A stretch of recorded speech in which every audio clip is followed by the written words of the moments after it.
hey guys কি খবৰ সবৰ আশা কৰোঁ ভালে আছে বুলি অসমৰ নাম্বাৰ 1 প্ৰাইভেট জব পৰ্টেললৈ সবকে স্বাগতম কৰিলো আৰু আজি আমি কিছুমান ভাল প্ৰাইভেট জব ভেকেন্সি ডিসকাস কৰিব গৈ আছো যৰ কোনো ফিজ দিব নালাগে কোনো কনসালটেন্সি নোযোৱাকৈ ঘৰত থাকি আৰামছে আবেদন বা এপ্লাই কৰিব পাৰিব সময় নষ্ট নকৰি ভিডিওটো ষ্টাৰ্ট কৰিছো সদায়না খালি গুগলত আহি টাইপ কৰি দিলে আমাৰ চেনেলৰ নাম অসম জব ফ্ৰী নেটৱৰ্ক হেনক ৱেবসাইটটো আহি গল এটা আপডেট আহিছে আজি শপিং মলৰ বহুতে ভিডিও বিচাৰি আছিল আজি লৈ আহিছো গুৱাহাটীৰ হয় সিটি সেন্টাৰ মলৰ ভেকেন্সি সম্পূৰ্ণ ভিডিওটা চাওক তিটা বস্তুখিনি ভালকে বুজি যাব শপিং মল বুলিয়ে নহয় বহুত বেছি ভাল কোম্পানী অফিচাৰ ভেকেন্সি আছে এইবোৰ আপোনাক মই বুজাই দিব চেষ্টা কৰিম কোনটো অফিস বা কোনটো কোম্পানীত কি কোৱালিফিকেশন লাগে ভিডিওটা সম্পূৰ্ণ চাব চেষ্টা কৰক all Assam private job vacancy চলি আছে 2023-2024 হবলগে ইন্টাৰভিউবোৰ grade 3 grade 4 ITI pass teacher technician salesman accountant office executive আৰু এইকেটা আপোনালোকৰ প্ৰাইভেট জব গটেকেটা এপ্লাই কৰা নাই যদি এপ্লাই কৰিব পাৰে বিস্তাৰি কোম্পানী ভেকেন্সি চলি আছে জুৱেলাৰী বা গহনা দোকানৰ চাকৰি চলি আছে chocolate company vacancy all Assam private job vacancy front office Delhi public স্কুলৰ vacancy Assam private job vacancy 2023 Ujjivan small finance bank airport job in Assam সব বহুত ভেকেন্সি ডেইলি বেসিছত আহিয়ে থাকে এই ওয়েবসাইটত হেটো কাৰণে এটা ওয়েবসাইটটো ভিজিট কৰিলে আপোনাক কনসালটেন্সি যাব দৰকাৰ নাই এতে সব ইনফৰমেশন খিনি পাই যাব আৰু সব ফ্ৰীতে পাব 1 টকাও দিব নালাগে শপিং মল জব গুৱাহাটীৰ শপিং মলত চাকৰি অসম প্ৰাইভেট জব স্যালাৰি হ'ব 15 পৰা 32,000 লৈ আৰু কোনো এক্সাম দিব নালাগে কোনো ফিজ দিব নালাগে কি ডকুমেন্ট প্ৰয়োজন হ'ব কেনেকৈ পাব চাকৰি অসমৰ লৰাছলে সকলো আবেদন কৰিব পাৰিব প্ৰথম ভেকেন্সি আপোনালোকৰ আহিছে এটা স্কিল ডেভেলপমেন্ট ইনষ্টিটিউট গুৱাহাটীৰ পৰা প্ৰজেক্ট আৰু এডমিন এক্সিকিউটিভৰ ভেকেন্সি এটো কাৰণে qualification any graduate computer knowledge হ'ব লাগিব মিনিমাম 6 মাহৰ পৰা 12 মাহৰ অভিজ্ঞতা এটা লাগিব মোবিলাইজেশন এক্সিকিউটিভৰ কাৰণে এনি গ্ৰেজুৱেট বা ফিল্ড এক্সপেৰিয়েন্স মাষ্ট প্লেসমেন্ট এক্সিকিউটিভৰ কাৰণে এনি গ্ৰেজুৱেট বা এক্সপেৰিয়েন্স ইন প্লেসমেন্ট ইকোনমিক কাউন্সিলৰৰ কাৰণে এনি গ্ৰেজুৱেট বা মিনিমাম 1 ইয়াৰ এটা অভিজ্ঞতা লাগিব আৰু এইচআৰ কাম একাউন্ট এক্সিকিউটিভৰ কাৰণে বিকম টেলি আৰু মিনিমাম 6 মাহৰ পৰা 12 মাহৰ এটা অভিজ্ঞতা লাগিব এইচআৰ বা একাউন্টিংত আৰু হোস্টেল ওয়াৰ্ডেন বয়ছৰ কাৰণে এইচএস পাস কৰা হলে হল এজ হ'ব লাগিব বিটুইন 28 to 35 ইয়াৰ্ছৰ ভিতৰত উইথ মিনিমাম 1 ইয়াৰ এটা অভিজ্ঞতা লাগিব অফিস এসিস্টেন্টৰ কাৰণে 10 পাস হলে এটা চাকৰি কাৰণে এলিজিবল হৈ যাব সো 10 পাসৰ পৰা এইচএস পাসৰ পৰা আদি কৰি গ্ৰেজুৱেট লেভেলৰ চাকৰি আছে একেটা এপ্লাই কৰি দিব আৰু কোনটো পোষ্টত আবেদন কৰিছে মেনশন কৰি দিব একদম নাভাবিব বহুতেটো মই কোৱাৰ পিছতে মেনশন কৰি নিদিম কিমান আপোনালোকক মই ৰিকুৱেষ্ট কৰো পোষ্টৰ নামটো এটলিষ্ট লিখি দিয়ক তিতাহে ইন্টাৰভিউ কাৰণে মাতিব এনে যদি বায়োডাটাখন পঠাই দিয়ে কোন চাকৰি আপোনালোক নামাতে হেটো কাৰণে পোষ্ট লিখি দিয়ক বহুতটা যেটো পোষ্ট কেনেকৈ গম পাব কোনটো কোম্পানী কোনটো পোষ্টত আবেদন কৰিছে হেটো কাৰণে পোষ্ট লিখি দিহে পঠাওক এনে যাতে পঠাই নিদিব অলমান সিৰিয়াসলি ডিসিপ্লিন কামবোৰ কৰক নিশ্চয় ইন্টাৰভিউ কাৰণে মাতিব পোষ্টৰ নামটো লিখি পঠাই দিলে হল হেমতে ইন্টাৰভিউ কাৰণে মাতিব আৰু ভালকে এপ্লাই কৰক ভেকেন্সি একাউন্ট এক্সিকিউটিভৰ ভেকেন্সি নলেজ হ'ব লাগিব একাউন্টস ইন টেলি আৰু নলেজ হ'ব লাগিব এক্সেলৰ বিকম পাস কোৱালিফিকেশন লাগিব বেচেলৰ অফ কমাৰ্চ ধুবুৰী গৌৰীপুৰৰ পৰা আহিছে ইন্টাৰেষ্টেড কেন্দ্ৰীয়ৰ তলত দিয়া নম্বৰত কন্টাক্ট কৰি ল'ব পাৰে বা ইমেইল আইডিও দিয়া আছে 28 ডিসেম্বৰৰ ভিতৰত আবেদন কৰিব পাৰে ভেকেন্সি গ্লোবেল একাডেমি পানবজাৰ গুৱাহাটীৰ পৰা ভেকেন্সি এজন এক্সপেৰিয়েন্স কম্পিউটাৰ ফেকাল্টি লাগে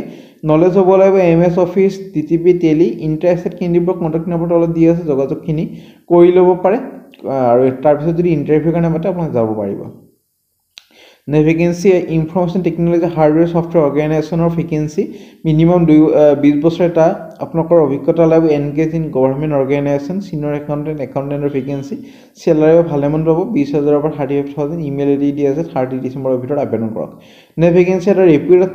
কোচিং ইনষ্টিটিউটৰ পৰা আহিছে গুৱাহাটীৰ কাৰণে ফেকাল্টিৰ ভেকেন্সি ল সিসেট আৰু জিএছৰ vacancy graphic designer vacancy content writer experience must email ID তলত দিয়া আছে 20 ডিসেম্বৰৰ ভিতৰত আবেদনটো কৰি দিয়ক তাৰ পিছত যদি ইন্টাৰভিউ কাৰণে মাতে আপোনাক জনোৱা হ'ব vacancy need supervisor for pharma CNF company আৰু এইটো কাৰণে আপোনাকৰ কোৱালিফিকেশন গ্ৰেজুৱেট কৰা হ'ব লাগিব গুৱাহাটী লোকেশনৰ কাৰণে WhatsAppত নিজৰ ৰিজিউমিখন পঠাই দিব 28 ডিসেম্বৰৰ ভিতৰত হেইমতে পিছলৈ যদি ইন্টাৰভিউ কাৰণে মাতে আপোনাক জনোৱা হ'ব vacancy Mrinal Jyoti rehabilitation centre দুলিয়াজানৰ পৰা ভেকেন্সি আপোনালোকৰ আহিছে for its Digboi outreach centre physiotherapist special educator আৰু স্পীচ থেৰাপিষ্টৰ ভেকেঞ্চি ইমেইল আইডি দিয়া আছে কণ্টেক্ট নম্বৰ দিয়া আছে 29 ডিচেম্বৰৰ ভিতৰত আবেদনটো কৰক কোনটো পোষ্টত আবেদন কৰিছে মেনশ্যন কৰি দিয়ক তাৰপিছত যদি ইণ্টাৰভিউৰ কাৰণে মাতে মই জনোৱা হ'ব যিহেতু তিনিটা পোষ্টত তিনিটা বেলেগ কোৱালিফিকেশ্যন লাগিব পোষ্টৰ নামটো মেনশ্যন কৰি দি পঠাই দিয়ক আৰু আপোনালোকৰ যদি অভিজ্ঞতা আছে অভিজ্ঞতাখিনিও লিখি দিব নাপাহৰিব তেতিয়া অলপমান প্ৰেফাৰেঞ্চটো বেছি পাব এইবোৰ লিখি দিব যে মই ইমান অভিজ্ঞতা আছে মই এইবোৰ কাম জানো তেতিয়া কোম্পানী এটা ভাল এটা ইমপ্ৰেশ্যন যাব আপোনাৰ প্ৰফাইলটোত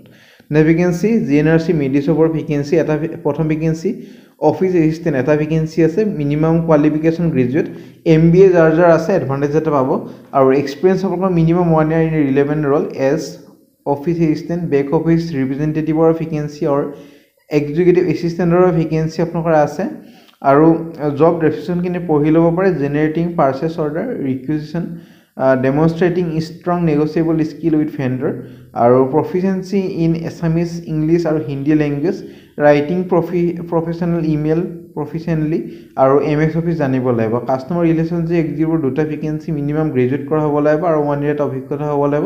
কল চেণ্টাৰত কাম কৰা এইটোৰ কাৰণে হেণ্ডলিং কাষ্টমাৰ কেয়াৰ প্ৰফাইল আৰু পিছত ইমেইল এইবোৰ জানিব লাগিব আৰু কাষ্টমাৰ কুৱেৰিজ কমপ্লেইন এইবোৰ গোটেইখিনি সলভ কৰিব লাগিব আপোনালোকে প্ৰফিচিয়েঞ্চি মানে জানিব লাগিব লেংগুৱেজ এছামিজ ইংলিছ আৰু Hindi for communication handling emergency call form select high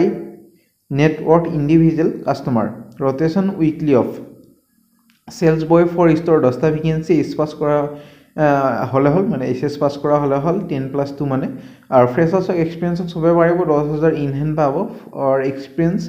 and for experience as per industry standard এক্সপিৰিয়েঞ্চৰ কাৰণে ভাল এটা বেলেগকৈ চেলাৰী পাব আৰু জব প্ৰফাইলখিনি পঢ়ি ল'ব পাৰে receiving goods from vehicle and racking organizing goods according to merchandising standard assisting customer with shopping needs helping customer in choosing the right product so kini customer help koribo laibo organize manner dukankhon rakhibo laibo GNRC medicine hikini ar delivery boy 10 ta vacancy ase eto kane 10+2 mane HS pass kora hole hol eke qualification apnokor Guwahati city location kini janibo laibo aru able to handle 20 kg plus order উঠাব পাৰিব লাগিব আৰু নিজৰ এখন scooty বা bike নহয় scooty হ'ব লাগিব বাইক হলে নহব লেখা আছে কোনো এপ্লিকেশন ফিজ দিব নালাগে ইমেইল আইডি তলত দিয়া আছে আৰু ডাইৰেক্ট ইন্টাৰভিউলৈ যাব পাৰিব আজিৰ পৰা ইন্টাৰভিউ ষ্টাৰ্ট হৈছে 28 ডিসেম্বৰলৈ ইন্টাৰভিউ চলি থাকিব আপোনালোকৰ GNRC মেডিচপত যায় প্ৰবল পাঠকক লগ ধৰিল হল বায়'ডাটাখন আৰু পাছপোৰ্ট সাইজ ফটোখন লৈ গলে হল 11টা পৰা 7টা বজালে GNRC corporate office bylane number 1 Dispur near GNRC hospital Dispur আৰু মেপ লোকেশন দিয়া আছে এটো কপি পেস্ট কৰি দিলে আপোনালোক গম পাই যাব এটা আপোনালোকৰ লোকেশনটো আহি যাব গুগল মেপত কপি পেস্ট কৰিলে আহি যাব ক্ৰমত কপি পেস্ট কৰিলে তাতে আহি যাব নেভিগেন্সি আপোনালোকৰ যোনটো ৰখি আছিল শ্বপিং মল সিটি সেন্টাৰ শ্বপিং মলৰ ভেকেন্সি শপাৰ্স পইণ্টৰ পৰা আহিছে ডিপাৰ্টমেন্ট মেনেজাৰৰ গুৱাহাটী লোকেশনৰ কাৰণে 2 to 3 ইয়াৰ এটা অভিজ্ঞতা লাগিব ডিপাৰ্টমেন্ট মেনেজাৰ হিচাপে কাম কৰা 25 to 35 ইয়াৰ্স হ'ব লাগিব আপোনালোকৰ এজ জবৰলখিনি পঢ়ি ল'ব পাৰে এচিভ ষ্টৰ আৰু private branch sales customer engagement with retail sales and product knowledge shrinking control improve customer employee satisfaction and retention ensure the availability of right product mix ensure department display as per VN norms graduate বা post graduation কৰা হ'ব লাগিব কি skill কিছুমান লাগিব যেনেকুৱা customer focus guiding team success heavy savvy ability good communication skill email id তলত দিয়া আছে আৰু ইমেইল আইডি নিজৰ ৰিজিউমিখন পঠাই দিব পাৰে আৰু কোনটা পোষ্ট আবেদন কৰিছে মেনশন কৰি দিব একদমে নাপাহৰিব department application applied for the post of department manager এনেকৈ লিখি দি হে পঠাই দিব এনে যাতে পঠাই নিদিয়ে আৰু যদি আপোনালোকৰ অভিজ্ঞতা নাই এনে যাতে এপ্লাই নকৰে এনে যাতে লিখি নিদিয়ে যে মোৰ অভিজ্ঞতা নাই কিনুবা কামবোৰ জানো এনেকৈ লিখি নিদিব পিছত যদি ব্লক কৰি দিয়ে ফ্ৰেছাৰ্ছৰ চাকৰি যদি ওলাই সিটি সেন্টাৰ মলত এপ্লাই কৰিব নোৱাৰিব হেতু কাৰণে এইবোৰ কথা মনত ৰাখি এপ্লাই কৰিব ব্লক কৰি দিলে দিগদাৰ হৈ যাব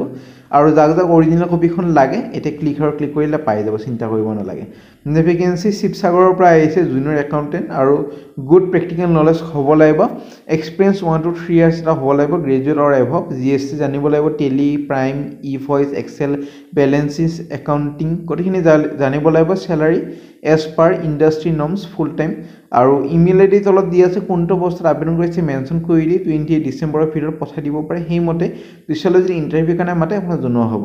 চ' ফ্ৰেণ্ড আজিলৈ মানে আৰু আমাৰ হোৱাটছএপ গ্ৰুপটো জইন হ'ব বঙাইগাঁৱত আজি বহুত ভাল চাকৰি ওলাইছে জিন্দাল ষ্টীল কোম্পানী এটাৰ পৰা সেইটো আমাৰ হোৱাটছএপ গ্ৰুপতহে দিছোঁ সেইবোৰ ভিডিঅ'ত দিয়া নহয় সেইটো কাৰণে হোৱাটছএপ গ্ৰুপটো যদি জইন হোৱা নহ'ব তাতে বহুত স্পেচিয়েল আপডেটবোৰ পাই থাকিব যোন বঙাইগাঁও গুৱাহাটীৰ আছে এইটো কোম্পানীত এপ্লাই কৰিব পাৰিব জিন্দাল ষ্টীল কোম্পানী হয় আৰু ইণ্টাৰভিউলৈ যদি মাতে আপুনি যাব পাৰিব মই তাতে গোটেইখিনি লিখিয়ে দিছোঁ হোৱাটছএপ গ্ৰুপটোত বা পেজটোত চাই ল'ব পাৰিব চ' ফ্ৰেণ্ড আজিলৈ মানে যদি